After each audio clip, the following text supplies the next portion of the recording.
New ইয়র্কে বৈঠকে আন্তর্জাতিক নেতাদের প্রতিশ্রুতি, প্রধান উপদেষ্টা। দৈনিক সংবাদ দিগন্ত পত্রিকার নিয়মিত আন্তর্জাতিক সংবাদের সাথে আমি ফারিয়া হেসান।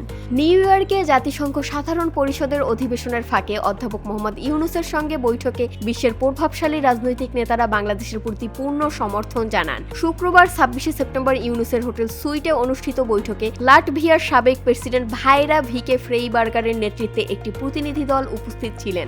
এছাড়া Slovenia, Serbia, Greece, Bulgaria, Croatia, Bosnia, Herzegovina ও মরিশাস সহ বিভিন্ন দেশের সাবেক রাষ্ট্রপ্রধানরা অংশ নেন। বৈঠকে কমনওয়েলথের সাবেক মহাসচিব, জর্জিয়ার সাবেক উপপ্রধানমন্ত্রী, ৪ জন সাবেক জাতিসংঘ সাধারণ পরিষদের সভাপতি, কয়েকজন সাবেক পররাষ্ট্রমন্ত্রী, বিশ্বব্যাংকের সাবেক সহসভাপতি ও এনজিআইসি সহসভাপতি ইসমাইল সেরাগিলদিন, কেরি কেনেডি, IAEA ও জর্জ টাউন ইনস্টিটিউটের প্রতিনিধিরা উপস্থিত ছিলেন।